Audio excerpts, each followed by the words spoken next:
Buenas tardes, soy Santiago Alzate y hoy les vengo a hablar de los 12 principios de la economía. Este tema se va a hablar directamente de un libro que se llama Fundamentos de la Economía, que fue escrito por Paul R. Krugman, Robin Wills y Catherine Grady. En estos nos dan 12 principios que están divididos en tres fases.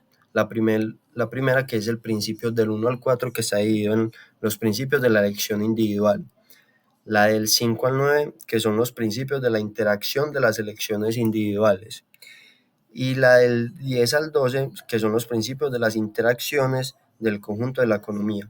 Es decir, los primeros 4 van relacionados en cadena de lo que hace el 5 y el 9 y después los que hacen el 10 y el 12. Entonces vamos a empezar con el primer principio de la economía, que son las elecciones son necesarias debido a la escasez. ¿A qué se refiere esto?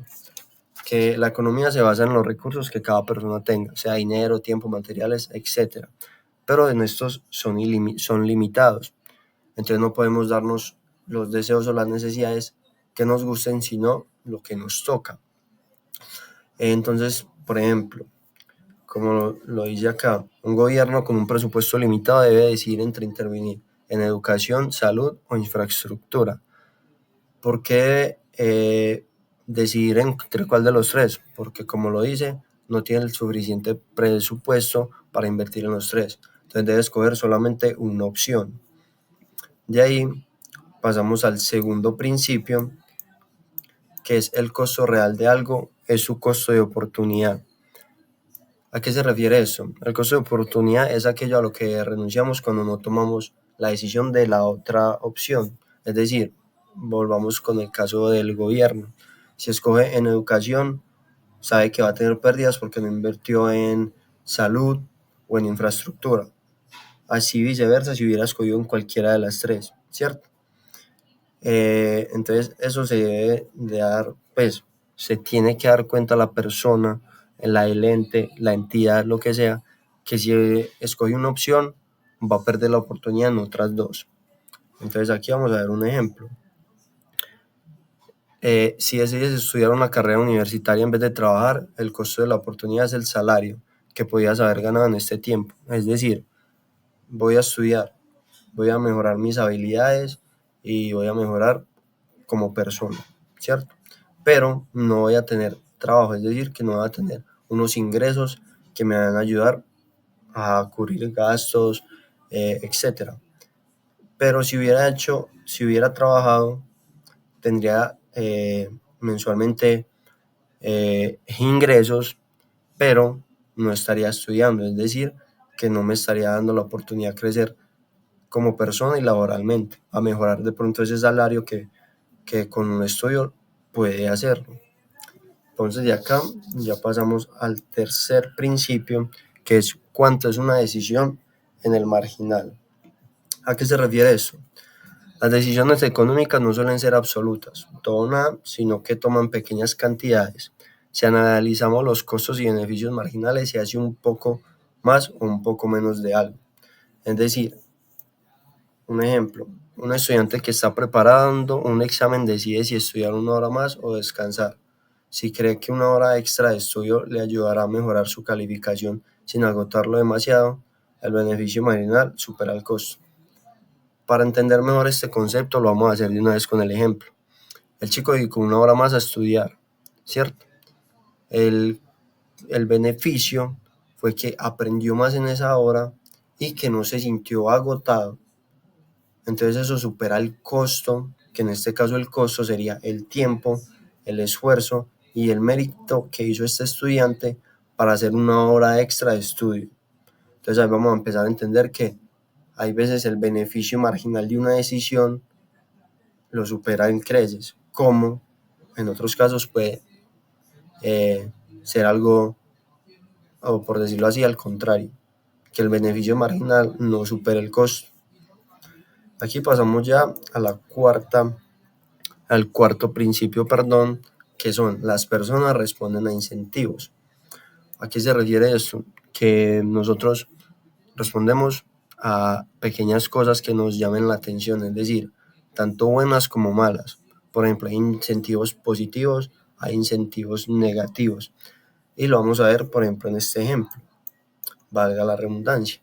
Un aumento en el precio de la gasolina puede incentivar a las personas a usar transporte público o a comprar autos eléctricos. Aquí es muy debatible según de cómo lo vea cada persona. Es decir, si aumenta la gasolina, sería un incentivo negativo, porque estarías involucrándote a utilizar transporte público o a comprar un auto eléctrico en vez de utilizar, por decirlo así, no sé, tu propio carro, que es a gasolina, ¿cierto? Pero si lo vemos de otro lado, esto, como lo dice, incentiva a comprar autos eléctricos, que esto ayuda también al medio ambiente. Entonces hay que ver como las variables también en estas cosas. Y entonces, resumiendo todo esto, del principio del 1 al 4 es una decisión más del individuo, una elección más del individuo. Aquí ya vamos a empezar con el 5, que el 5 son esas interacciones de las elecciones que hizo el individuo. Es decir, desde el 5 comienza a verse las consecuencias, o por decirlo así, la cadena o las elecciones que hizo el individuo hasta este momento. Entonces vamos a empezar con el quinto. El comercio es beneficioso. El comercio permite a la especialización, lo que mejora la productividad y el bienestar. En lugar de que cada país o persona intente producir todo por sí mismo, puede enfocarse en lo que hace mejor y comerciar con otros. ¿A qué quiere decir esto? Que debemos tener en cuenta que el individuo no depende solamente de él, depende de un conjunto. Es decir, yo soy bueno, no sé, para matemáticas, pero hay otro que es bueno para inglés. Si estamos estudiando, él me puede ayudar en inglés y yo lo puedo ayudar en matemáticas, y así podemos mejorar las calificaciones. Eso claramente podría ser un ejemplo. O en este caso, el ejemplo que aparece acá. Un país como Colombia tiene muy buena oportunidad para sembrar café, tanto por el clima, pues por decirlo así, por el terreno también, mientras que otros países como Japón no tienen esta oportunidad. Pero Japón tiene la oportunidad de mejoras electrónicas, de, por ejemplo, carros, motos, celulares, computadores, etcétera. Entonces ahí es donde vemos. Nosotros le exportamos el café a ellos, pero importamos la tecnología que ellos generan para mejorar nuestro país, ¿cierto? Aquí ya pasamos al sexto principio. Los mercados tienden a llevar la eficiencia. ¿Eso qué quiere decir? Que el mercado siempre debe tener unos recursos para que haya una buena economía, para que haya un mercado equilibrado, para que se dice que la mano invisible es un concepto que es introducido que puede llegar a, a que el mercado no tenga esa eficiencia. Entonces tenemos que tener un buen equilibrio en eso. Un ejemplo claro es, si hay una alta demanda de computadores y escasez en su producción, los precios subirán, lo que incentivará a los fabricantes a producir más. Es decir, como dice el ejemplo, si todo el mundo está, pues o mucha gente está comprando computadores, pero no hay tantos computadores, ¿qué se debía hacer? Aumentar la fabricación de computadores para que todas las personas que quieren adquirir un computador lo puedan hacer. Eso hace que el mercado esté equilibrado. Pasamos al séptimo. En este caso, para alcanzar los objetivos de la sociedad hay que utilizar los recursos eficientes. ¿A qué se refiere esto? A veces los mercados no logran asignar los recursos de la mejor manera posible, lo que se conoce como fallo de mercado. En estos casos, el gobierno puede intervenir para corregir esas fallas y mejorar el bienestar social. Es verdad que hay veces el mercado es algo que es muy dinámico, por decirlo así, o muy variable, que puede que en unos momentos esté bien, en otros momentos no esté tanto. Entonces hay que saber invertir esos recursos de manera eficiente para poder así lograr, pues, las metas de la sociedad. Un ejemplo, si una fábrica emite grandes cantidades de contaminantes al aire sin restricciones, el gobierno puede implementar impuestos ecológicos o regulaciones que limiten dichas emisiones para reducir el impacto ambiental. A esto nos referimos con que ellos están haciendo la fábrica, aunque está haciendo, no sé, dando empleo o haciendo su labor en la economía, está afectando a, qué pena, está afectando a la naturaleza, al medio ambiente. Entonces, también hay que hacer unas regulaciones de estas.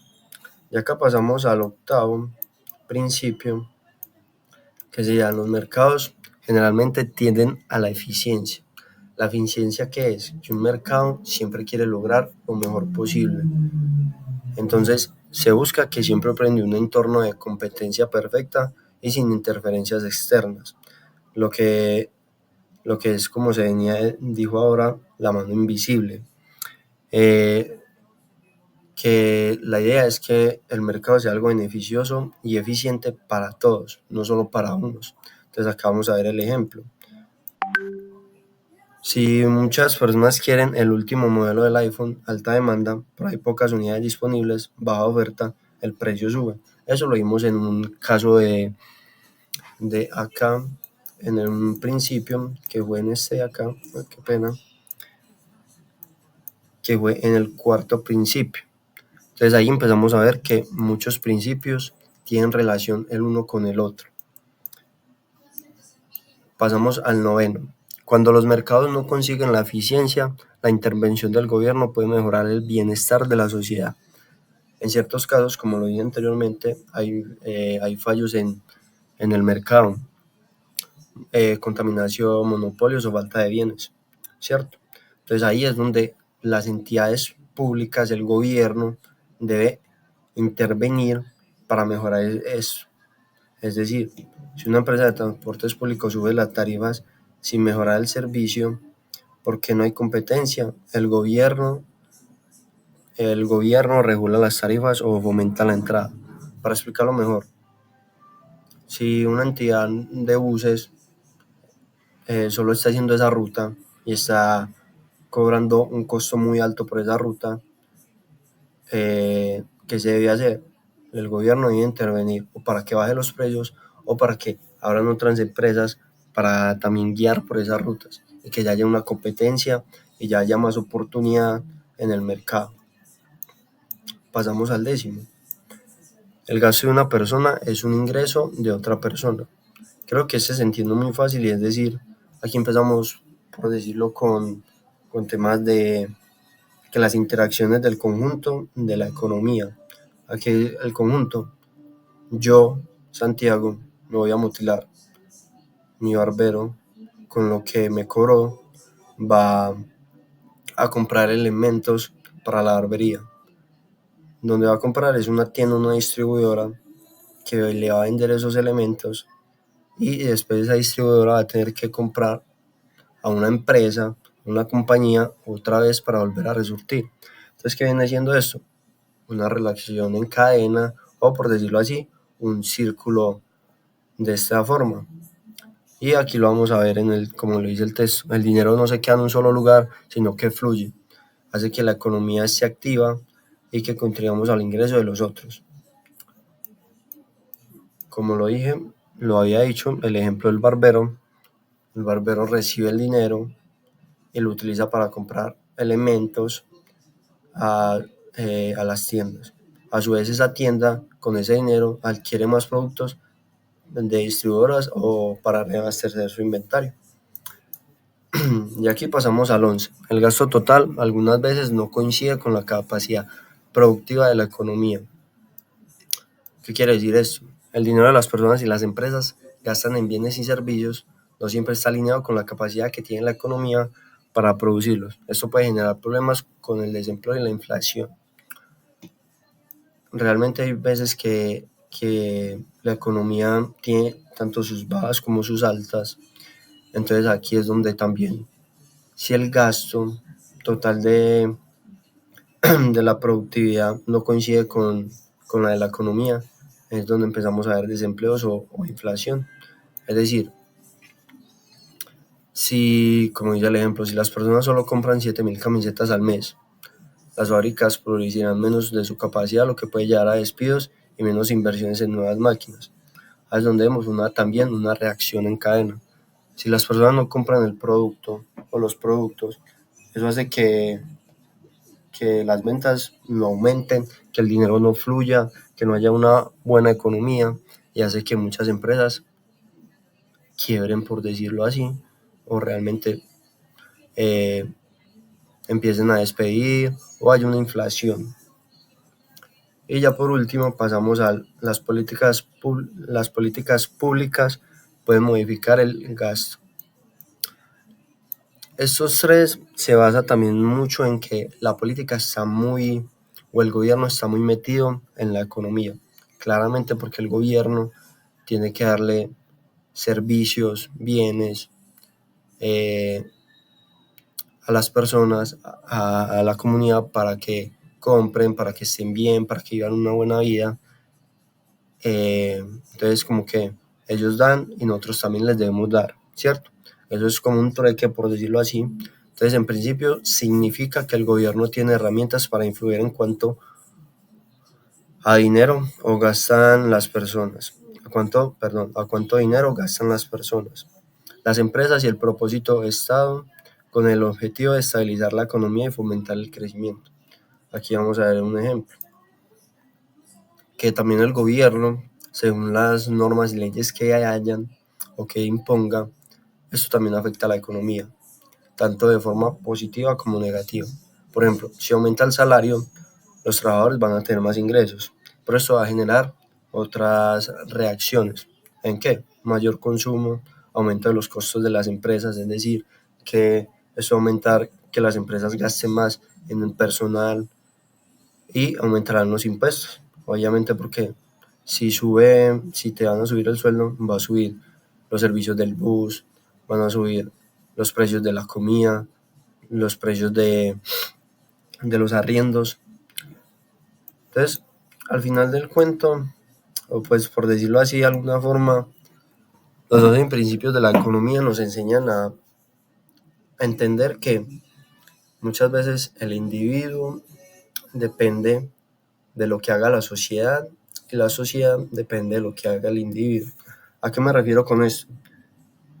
Que según el individuo, si yo decido invertir, estudiar, hacer esto, yo le puedo prestar ese servicio o ese bien a una persona. Esa persona lo va a utilizar para mejorar sus ingresos. Esos ingresos van a ir mejorando poco a poco, hasta el momento que pueda generar una empresa. Esa empresa se va a ver legislada por un gobierno, que ese gobierno va a modificar o va a ayudar también al crecimiento de la economía. Es decir, que desde el principio 1 hasta el 12, todos dependen de todos y es algo que se ve día a día, que se entiende desde un principio, que la economía es una fluctuación, algo que es una variable que puede ir cambiando, hay veces mejor, otras veces peor, pero que la idea es que siempre haya una estabilidad, un equilibrio. Y eso sería mi explicación